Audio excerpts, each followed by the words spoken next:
최근 튀르키예로 국호를 바꾼 터키, 한 여성이 한국인들에게서 나는 냄새는 단 3초도 참을 수가 없다며 학을 떼고 있는데요.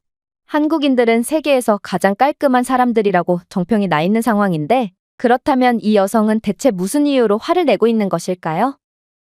안녕하세요. 저는 터키 출신의 아슬르라고 합니다.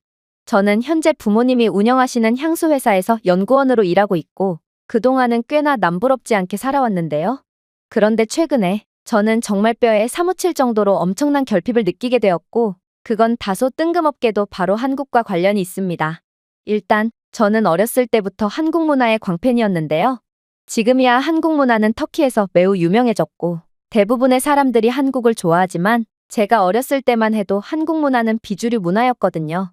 그러나 저는 터키인들이 한국에 대해 그다지 관심이 없었을 때부터 K-팝과 한국 드라마의 열렬한 팬이었고, 언젠가는 꼭 한국인 남자친구를 사귀겠다는 꿈을 꾸며 하루하루를 보냈습니다. 그리고 최근에는 정말로 한국인 남자친구를 사귀게 되었는데요.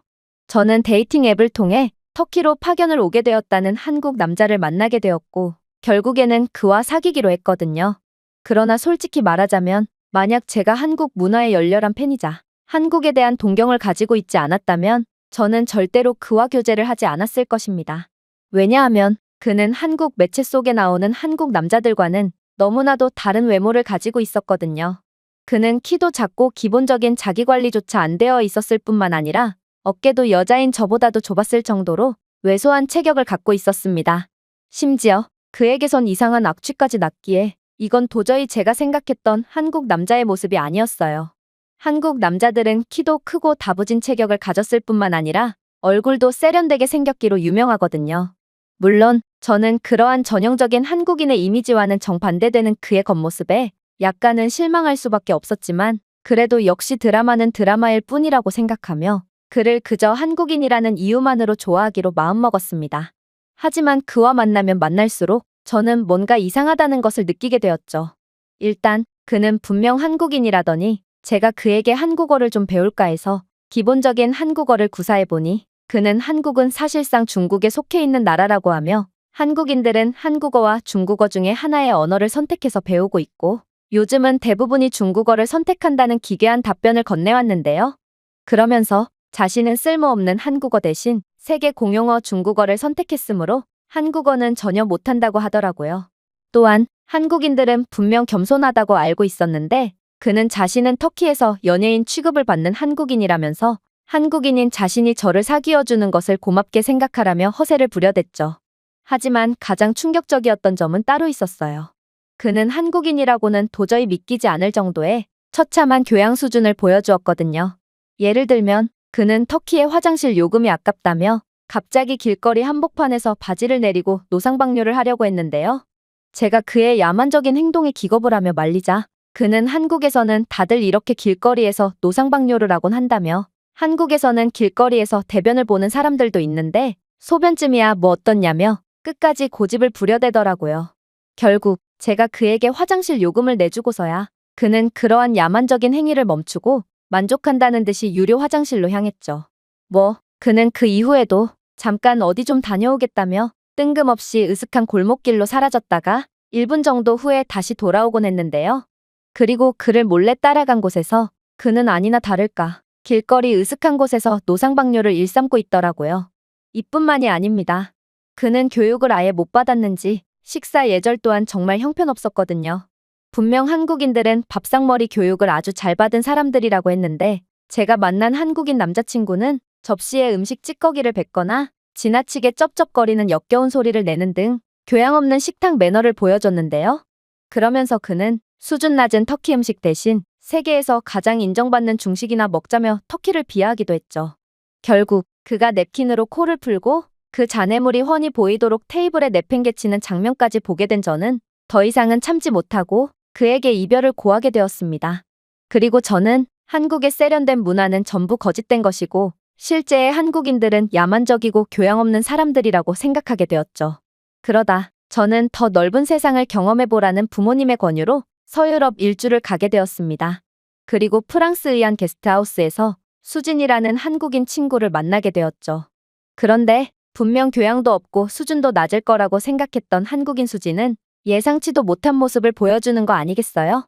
그녀는 항상 남을 먼저 배려했으며 함께 방을 쓰는 룸메이트들에게 음식이나 음료를 제공한다든지 자신이 한국에서 챙겨온 한국 기념품을 나눠준다든지 하며 한 번 보고 말 사이일지도 모름에도 매우 배려심 깊고 정겨운 모습을 보여줬거든요. 또한 무엇보다도 그녀는 제가 전에 만났던 한국인과는 달리 서양인만큼이나 하얀 피부를 자랑했을 뿐만 아니라 몸에서는 채취가 전혀 나지 않았는데요. 저는 향수 연구원으로서 향기에 상당히 예민함에도 수진에겐 정말로 부드러운 살 냄새만이 느껴졌을 뿐 그녀에게선 어떠한 악취도 나지 않고 있었습니다. 이건 정말 이상한 상황이었어요. 현재 제가 묵고 있는 게스트하우스 방에는 수진을 제외하면 전부 다 백인으로만 구성되어 있는데요. 그리고 백인들에겐 아무리 씻어도 감출 수가 없는 시큼한 채취가 나기 때문에 제가 묵고 있는 방의 투숙객들은 전부 다 향수를 덕지덕지 뿌려서 자신의 냄새를 감추려고 하죠. 물론 그럼에도 냄새는 감출 수가 없고 결국 향수 냄새와 시큼한 냄새가 섞여서 말로 형용하기 어려운 이상한 악취가 나곤 합니다. 그러나 수지는 아무런 향수도 뿌리지 않음에도 그녀에게선 그저 포근한 살냄새만이 날 뿐이었고 결국 같은 방에 묵고 있던 모든 사람들은 그런 수진의 살냄새에 엄청난 부러움을 느끼곤 했죠. 저는 특히나 냄새에 예민한 사람으로서 수진의 이러한 특별한 능력에 더욱 부러움과 호기심을 느꼈고 그래도 채취가 아예 안 나는 건 불가능하다는 생각에 거의 24시간 그녀를 따라다니며 그야말로 한국인 연구를 실시하기도 했는데요. 그리고 저는 그녀가 하루에 2번씩이나 샤워를 할 뿐만 아니라 언제 어디서나 칫솔과 치약을 가지고 다니며 식사를 한 뒤에는 반드시 양치를 하는 독종이라는 사실을 알아내게 되었습니다. 이건 정말 놀라웠어요. 유럽의 대부분의 사람들은 양치나 샤워를 3일에 한 번 하면 많이 한 거고 대부분 일주일에 한 번씩 씻곤 하거든요. 유럽에서 향수가 발달한 이유도 잘 씻지 않아서 발생하는 채취를 감추기 위함일 정도로 유럽인들은 절대로 한국인들만큼 자주 씻지 않습니다. 그러나 저는 한국인 수진을 그대로 따라해 봤음에도 제겐 여전히 시큼한 채취가 날 뿐이었는데요. 그리고 얼마 뒤 저는 전 세계에서 오직 한국인들만 유일하게 독한 채취가 발생하지 않는 특별한 유전자를 가지고 있다는 사실을 알게 되었고 저는 죽었다 깨어나도 수진처럼 될 수 없다는 사실에 좌절을 하고 말았죠. 그러나 한편으로는 의문스럽기도 했어요. 분명 수진은 제가 사귀었던 한국인과는 정반대의 특징을 가지고 있었거든요.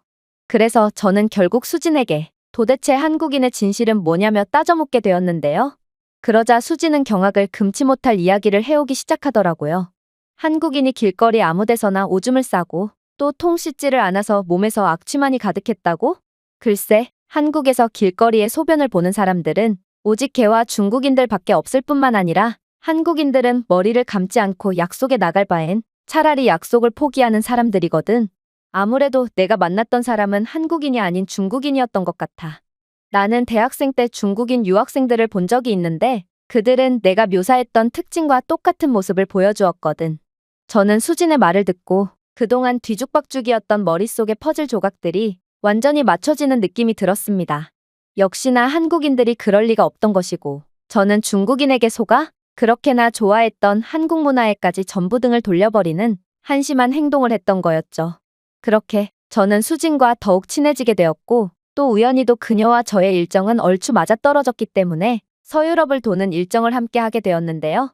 그런데 그녀와 함께 다닐수록 저는 계속해서 경악을 금치 못할 경험들을 하게 되었습니다. 물론 저는 한국은 분명 선진국이고 터키 입장에서도 배울 점이 참 많은 국가라는 생각을 하고 있긴 했어요.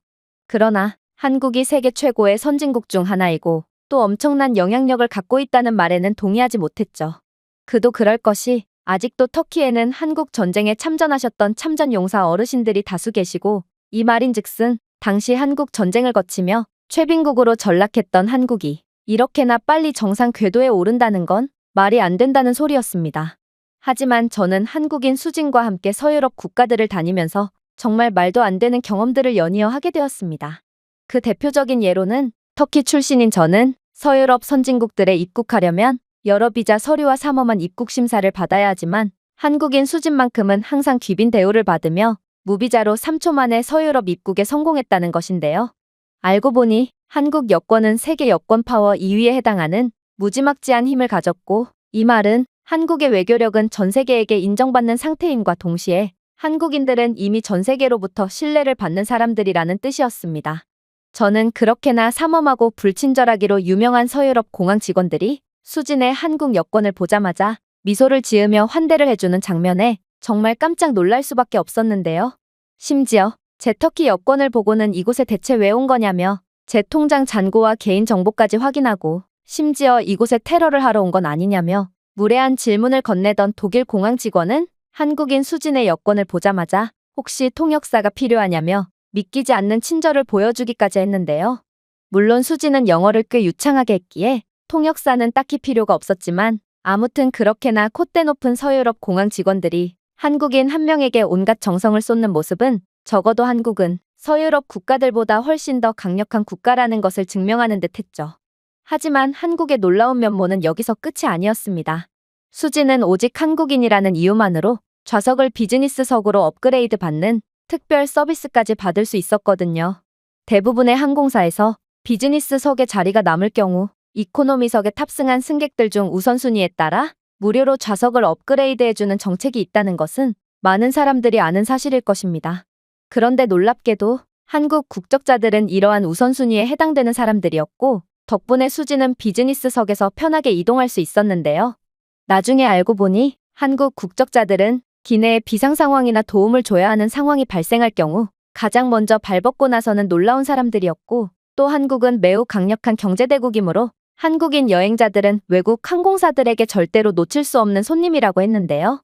이러한 한국의 강력한 국가 경쟁력과 부유한 면모 덕분에 한국인들은 공항뿐만 아니라 항공사에서도 늘 VIP 대우를 받으며 그야말로 한국인들은 국적 자체가 강력한 경쟁력이 되고 있던 것입니다. 역시나 독일과 영국 등 서유럽 선진국에 도착해서도 한국인 수진만큼은 늘 호의적인 대우만을 받으며 편안한 여행을 이어나갔는데요. 물론 몇몇 서유럽 사람들은 수진을 중국인으로 오해하곤 했고 그녀에게 따가운 시선과 차별을 하려고 하곤 했지만 그들 모두는 수진이 한국인이라는 것을 알게 됨과 동시에 매우 정중한 환대를 하며 수진을 반겨주었죠. 저는 국적 하나만으로 환대를 받는 이러한 상황에 그저 벙찔 뿐이었고 터키 국적자인 저는 이러한 대우를 받아본 적이 없고 또 앞으로도 받을 일이 없을 거라는 생각에 왠지 모를 울적한 마음이 들기도 했습니다. 그렇게 저희는 서유럽 일정을 모두 마치고 이젠 각자의 나라로 돌아갈 때가 찾아왔죠. 그런데 저는 뭔가 한국에 대해서 호기심이 들기 시작했어요. 저는 그렇게나 오랫동안 좋아해왔던 한국이지만 중국인에게 속아 한국을 싫어하게 되면서 결과적으로는 단 한 번도 한국에 가본 적이 없었거든요. 그래서 저는 일정을 마치고 터키로 돌아가는 대신 수진과 함께 한국으로 가서 한국 여행을 즐겨보기로 결정하게 됩니다. 그리고 그렇게 서유럽에서 한국으로 가는 긴 비행을 하게 되었을 때 저는 다시 한번 경악을 금치 못할 사실 하나를 인지하게 되었죠. 한국인들의 유전자는 특별함 그 이상이었거든요. 왜냐하면 비행기 기내에 밀폐된 공간에서 장시간 머무니 점점 유럽인들의 지독한 체취가 스멀스멀 올라오기 시작했지만 오직 한국인 수진에게만큼은 그 어떠한 냄새도 나지 않는 거 아니겠어요? 그리고 수진은 분명 오랜 비행을 했음에도 마치 방금 탑승한 것처럼 멀쩡한 얼굴 상태와 아무런 채취도 나지 않는 기적과도 같은 모습을 보여주었고 저를 포함한 유럽인들은 피곤과 개기름에 찌들어 완전히 망가진 얼굴 상태와 지독한 채취만을 풍기고 있었기에 저는 이쯤 되면 한국인들은 신인류가 아닐까 하는 생각마저 하게 되었습니다. 아무튼 그렇게 저는 가까스로 한국에 도착하게 되었고 이내 한국의 지하철을 이용해 수진의 집으로 향하기로 했어요. 그런데 재수없게도 저희가 지하철을 탑승하려는 시간대는 다름 아닌 한국의 출퇴근 시간대 아니겠어요? 당연히 지하철은 만원 상태였고 저는 갑자기 트라우마가 떠올라서 치를 떨 수밖에 없었습니다. 사실 저는 직업 탓인지 아니면 선천적인 탓인지 남들보다 몇 배로 예민한 후각을 갖고 있는데요. 그런데 한 번은 터키의 만원 버스를 잘못 탑승했다가 한 아저씨의 땀에 젖은 겨드랑이에 얼굴이 파묻혀버렸던 적이 있습니다. 터키인들은 한국인들처럼 축복받은 유전자를 갖고 있지 않았고 이 말은 땀냄새는 시큼한 채취에 더해 압도적인 악취를 풍긴다는 소리였는데요. 결국 저는 순간적으로 구역질이 치밀어서 목숨을 걸고 몸을 버둥거렸지만 키가 작은 제가 만원 버스에서 할 수 있는 건 아무것도 없었고 결국 저는 만원 버스 안에서 그대로 토를 해버리고 말았습니다. 당연히 제가 아무리 토를 했다고 해도 버스는 정해진 정류장에 도착할 때까지는 멈출 수가 없었기에 괜히 제 예민한 후각 때문에 토를 뒤집어 쓴 승객들은 한동안 절규에 찬 비명소리를 질러야 했고, 그렇게 승객들의 비명과 토 냄새에 완전히 잠식당한 지옥 버스는 계속해서 도로를 질주해야 했습니다. 그리고 다시는 이러한 민폐짓을 하고 싶지 않던 저였기에 저는 그동안 만원 대중교통에는 절대로 타지 않는 습관을 가지게 되었죠. 하지만 불행히도 지금은 한국의 출퇴근 시간대였고, 승객들이 붐비는 한국의 출퇴근 시간대는 몇 시간이나 지속된다고 했기에 저는 이 지하철에 안 탈 수가 없는 상황이었습니다. 물론 수진에겐 어떠한 냄새도 나지 않긴 했지만 저는 모든 한국인들이 수진처럼 매일같이 몸을 씻고 또 축복받은 유전자를 가진 것은 분명히 아닐 거라고 생각했는데요.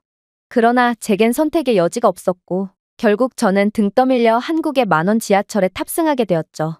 그리고 그렇게 타게 된 한국의 만원 지하철에서 저는 그 즉시 엄청난 충격을 받을 수밖에 없었습니다. 왜냐하면 한국은 만원 지하철에서도 그 어떠한 악취도 나지 않고 있었거든요. 이건 정말 말이 안 되는 상황이었습니다. 유럽 웬만한 대중교통에서는 사람이 아예 탑승하지 않고 있는 객실 내부에서도 고약한 채취가 여전히 남아있고, 이러한 채취는 사람이 탑승하면 곱절로 심해지곤 하는데요. 그런데 어떻게 한국은 만원 지하철에서도 그 어떠한 냄새조차 나지 않는 건지, 저는 이러한 한국인들에게 향수 연구원으로서의 동경의 감정을 느끼면서도 저는 아무리 씻어도 절대로 한국인들처럼 될 수 없다는 생각에 그저 좌절감만을 느껴야 했어요. 물론 한국의 객실 내부가 쾌적한 이유는 한국인들의 선천적인 타고남도 있지만 한국의 강력한 인프라 덕분이기도 했는데요. 한국 지하철의 모든 객실 내부에는 자동으로 최적의 온도 및 습도를 조절해주는 AI 중앙 제어 장치가 설치되어 있을 뿐만 아니라 유럽에서는 대통령실에서조차 볼 수 없는 공기청정기까지 돌아가고 있었기에 한국 지하철은 아무리 사람이 많이 타도 항상 최적의 상태를 유지할 수 있는 거였죠. 물론 한국인들의 질서의식도 매우 우수했습니다. 한국 지하철의 객실 내부는 분명 혼란스럽고 정신없어 보였지만 그러한 혼란 속에서도 나름의 질서가 존재했는데요. 한국인들은 늘 다른 사람들의 몸에 닿지 않게 서로 간에 약간의 공간을 두곤 했으며, 다른 승객들이 열차에 승차하고 하차할 때도 좁은 공간임에도 어떻게든 비켜주며 공간을 200%로 활용하고 있었거든요.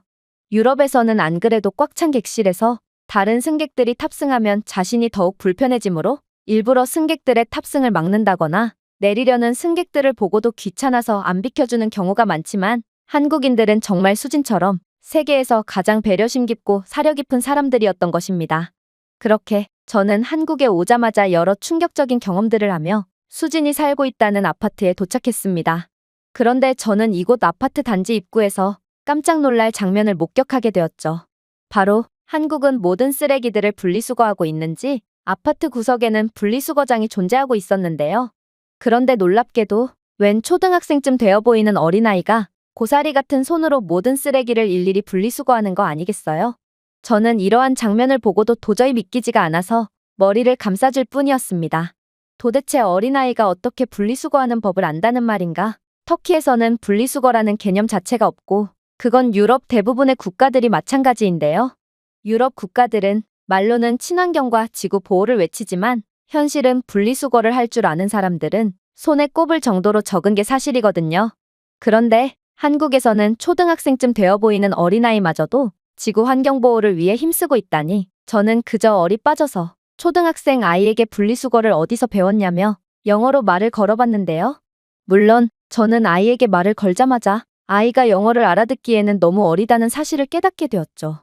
그런데 충격적이게도 영어를 전혀 못할 거라고 생각했던 이 초등학생 아이는 이내 유창한 영어를 구사하며 깜짝 놀랄 대답을 해오는 거 아니겠어요? 초등학교에서 배웠어요. 저희 초등학교에서는 플라스틱과 금속, 종이, 음식물 쓰레기 등 여러 범주로 폐기물을 분류하는 재활용 쓰레기통을 갖추어 놓았고, 이 재활용 쓰레기통에 알맞게 쓰레기를 분류해서 버리면 각종 간식을 구매할 수 있는 코인을 지급하거든요. 그래서 저는 코인으로 간식을 먹기 위해 열심히 재활용 공부를 했고, 이제는 완벽하게 쓰레기를 재활용할 수 있어요. 저는 한국인들의 높은 교육 수준에 대해서도 놀랐지만 한국의 천재적인 교육 방식에 정말 까무러칠 뻔했습니다. 그리고 아무래도 한국이 이렇게나 빠르게 발전하고 인정받는 국가로 발돋움할 수 있었던 이유는 한국인들의 천재적인 지능과 교육 덕분이라는 생각을 안 할 수가 없었죠. 물론 한국은 인류의 기술 강국답게 매우 놀라운 폐기물 처리 인프라를 가지고 있었는데요. 이곳 아파트 단지에 설치되어 있는 스마트 음식물 쓰레기통에는 쓰레기의 양을 모니터링하고 폐기물을 자동으로 압축하여 공간을 최적화하는 센서가 장착되어 있었거든요. 또한 쓰레기통은 쓰레기의 양을 자동으로 인식하여 만약 쓰레기통이 꽉 차게 될 경우 폐기물 수거 센터에 자동으로 알림을 보내어 비워야 할 시기를 알려주고 있었습니다. 이는 운영 효율성을 향상시키고 수거 비용까지 절감하며 쓰레기가 꽉 차서 넘치는 상황까지 막는 매우 효율적인 시스템이었고, 아무래도 한국은 이러한 사소한 것 하나하나마저 극도로 효율적으로 처리하고 있으니 이러한 작은 것들이 모여 큰 변화를 일으킨 모양이었습니다. 아무튼 그렇게 저는 하나부터 열까지 놀라웠던 한국의 모습에 감탄을 하며 드디어 수진의 집에 들어가게 되었습니다. 그리고 수진의 집에서 함께 생활한 지 3일 만에 저는 한국인들은 굳이 타고난 유전자를 갖지 않았어도 절대로 악취 따위는 나지 않았을 거라고 확신할 수 있었죠. 왜냐하면 한국인들은 청결에 있어서는 독종 그 자체였거든요. 저는 그녀가 그저 자주 씻는 것 외엔 그다지 특별할 것도 없는 모습을 보여줄 거라고 생각했는데요. 하지만 수지는 식사 후에 설거지를 쌓아두는 법이 없었고, 식사가 끝나면 게으름 피우지 않고 그대로 설거지를 마치는 독종의 모습을 보여주더라고요. 그래서 주방은 불쾌한 음식 냄새가 날 새가 없었고, 한국인들은 그야말로 하루에 설거지를 2회 이상 하는 셈이었기 때문에 저는 이러한 한국인들의 독한 모습에 혀를 내두를 수밖에 없었습니다. 생각해보세요. 대체 어떤 사람이 음식을 먹자마자 곧바로 설거지를 할 수가 있겠어요? 저희 엄마는 약간의 결벽증을 앓고 있음에도 설거지는 3일에 한 번씩 몰아서 하고, 또 전 세계인들의 평균 설거지 주기는 일주일에 한 번이라는 연구 결과도 존재하는 상황입니다. 그런데 한국인들은 설거지를 하루에도 몇 번씩이나 하다니 이건 정말 보고도 믿기지가 않는 모습이었지만, 수지는 오히려 어차피 해야 할 일을 왜 미루냐며 설거지를 며칠씩이나 모아서 한다는 개념 자체를 이해하지 못하더라고요. 세탁 습관도 마찬가지였습니다. 수지는 세탁물을 3일 이상 모으는 법이 없었으며 속옷과 흰옷 등을 모조리 분리해서 세탁했거든요. 웬만한 유럽인들은 세탁물을 열흘 이상 모으는 것이 당연하고, 또 신발이나 가방 등 온갖 지저분한 의류들을 한 번에 세탁기에 넣고 세탁하곤 하는데요. 그런데 수지는 이러한 제 말에 질색을 하더니 어떻게 몸에 닿는 옷과 신발을 함께 세탁기에 돌릴 수가 있냐며, 적어도 한국인이라면 전부 다 자신처럼 세탁기를 돌릴 거라며 단호한 태도를 보이더라고요. 그렇게 저는 한국의 압도적인 면모에 감탄만 할 뿐이었습니다. 한국인들은 타고났음에도 노력까지 하면서 사는 사람들이었고, 이들이 한국전쟁 이후 엄청난 경제적 발전을 통해 기적을 써내려갔듯이 한국인들은 애초부터 불가능을 가능케 하는 특별한 사람들이었기에, 한국인들은 악취가 없는 유전자를 가지고 있지 않았더라도 분명 자신들의 몸에서 악취가 나지 않게 만들었을 거라고 확신할 수밖에 없었죠. 저는 한국인들이 세계적으로 존경받고 특별 대우를 받는 데는 다 이유가 있음을 깨달았고, 이들의 경제력과 문화, 기술력 등은 그저 허투루 얻게 된 것이 아니라는 것을 알고 그저 한국을 우러러볼 뿐이었습니다. 제가 준비해온 내용은 여기까지입니다. 끝까지 시청해주셔서 진심으로 감사드리며 여러분들의 구독과 좋아요, 알림 설정은 영상 제작에 큰 힘이 됩니다. 이상 세모튜브였습니다.